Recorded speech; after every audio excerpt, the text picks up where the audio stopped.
And now for the Q&A corner, where fans have the questions and we have the answers. This one's a pretty simplistic one, but still a really good one nonetheless. We were asked, which scene or quote from the original film has stuck with us the most or remained a favorite over the years? Since that's a pretty vague question, we decided to ask producer Selden Young specifically. And he answered, the quote that is most meaningful to me is, "It's not what it seems. It's not what it seems." Although in film it refers to the transformation between human and the great animal, I believe it is a perfect metaphor for life that I try to live by. It could be said it's another way of saying to not judge a book by its cover. Many things in life turn out better than they seem. Or vice versa. This one's been asked a few times, but we figured it'd be probably good to do this one. This one being, how many years have Odette and Derek been married when they adopted Alise? Quite a few years, actually. The first year was during the events of Swan Princess 2, as that was actually a big plot point of Derek missing their first year anniversary. And another year was passed when Swan Princess 3, the Enchanted Treasure, was done. That one being less of a plot point, but still kind of heavily implied that there was well far past the first one. So at the very minimum 2 years, but I'd say maximum about 5, so between 3 and 5 years of their marriage. We know this because the Forbidden Arts would have to be completely gone from Zelda in order for the Forbidden Arts to materialize on their own for a royal family tale. So, yeah, between 2 to 5. I'll stick to it. I told you this will be a springboard, because our question this time is Serenade Song the only book published by Swan Princess? Over the course of time, actually, we've had several. Let's bring it back a little.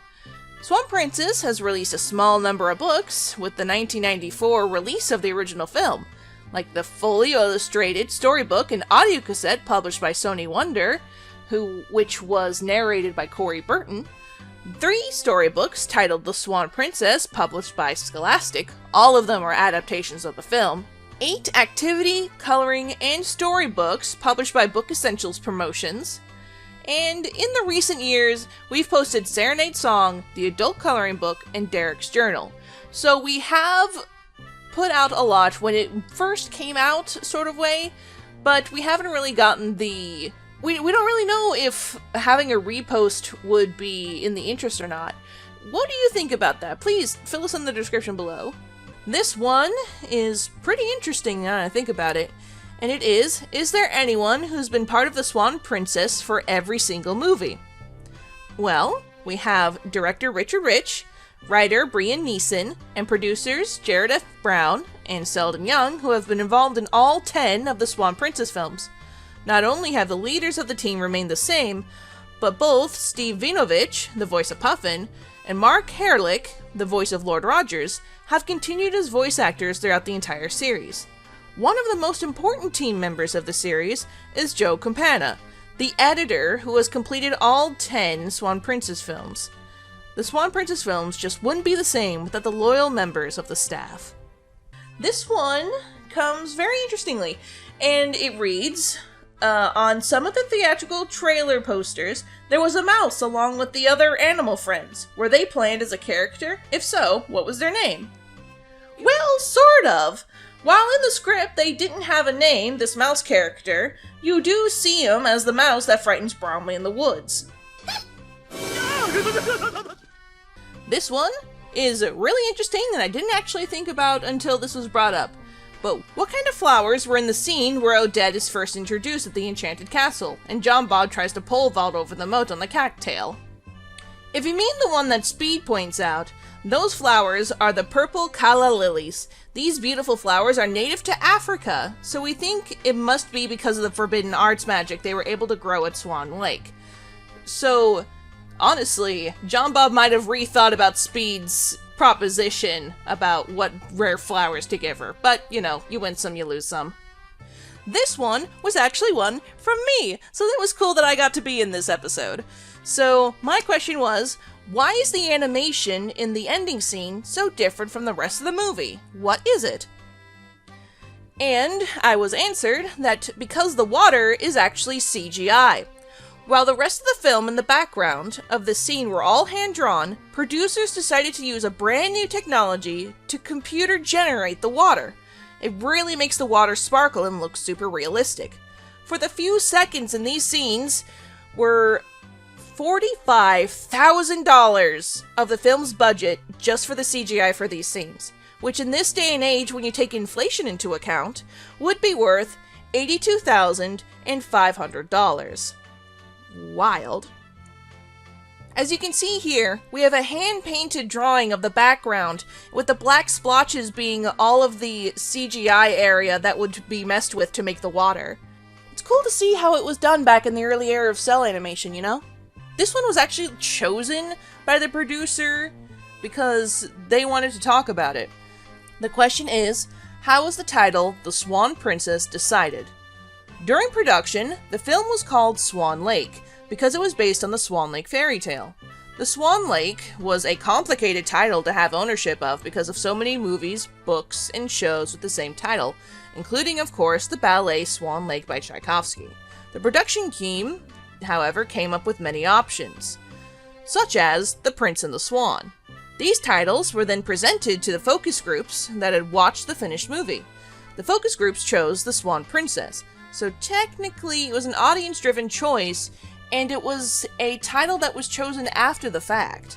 Which I think is really interesting. They didn't go in thinking, okay, we're gonna make a Swan Princess. No, they're like, okay, what do you think this movie compiles? And they're like, Princess, that's a Swan Princess. And they're like, got it. This one was from one of our very loving fans, the Wicked Merman, who has sent in asks before. The question is, were Rothbart and Zelda romantically involved before he betrayed her? We asked the script writer for number 3, and, well, all of them, Brian Neeson, and he had this to say. No. Rothbart is a classic narcissist. He sees everyone around him as a tool to get what he wants. But when he realized he could not recover the Forbidden Arts without Zelda's help, he did pretend to be romantically inclined toward her. The relationship came to a sudden end when Zelda supplied the missing piece that brought the Forbidden Arts back to life. She tried to use the Forbidden Arts to cast a love spell, but not before Rothbart created a hard casing around his heart. That Derek's arrow was able to puncture it in his battle with the great animal has been a matter of conjecture among Swan Princess historians. Was Derek that powerful of an archer, or did the hard casing disappear in Rothbart's transformation into the great animal? This one is pretty interesting that I think about it. Then again, I say that about practically everything that comes in here. So this one reads, it's very rare for an animated princess to wear pants. Who decided to include Princess Odette wearing pants in a royal family tale and so on, and what was the reasoning? The answer we got from director Richard Rich, who wanted Princess Odette to wear the pants. Odette is often involved in adventurous scenes that include chases. Rick wanted Odette to be more efficient at riding a horse and running. Odette is also a princess that is less focused on her external beauty and doesn't always need to wear a dress. This one was emailed to us by Cheryl I apologize if I mess up your last name. Cheryl Chisenal? I'm so sorry. But still, you have asked us a question and we are here to provide. The question being, do Derek and Odette ever plan on having another child? They're open to the idea of it, but they don't feel the need for it. A lot of people think they can't have kids, but it's less of being able to and more of being so busy with the kingdom life that it's hard to set time aside to consider bringing in another one at the moment. I mean, yeah, for a lot of normal people they probably could, but considering they have enchanted shenanigans every once in a while, they're a bit busy. This one was actually done, quite a few people asked about this one, so we decided to collectively put them together. So, question being, in The Swan Princess and the Enchanted Treasure, Rothbart and Zelda each say a spooky spell to put the Forbidden Arts inside a crystal sphere. What was the inspiration behind the spell? Did it come from a particular language?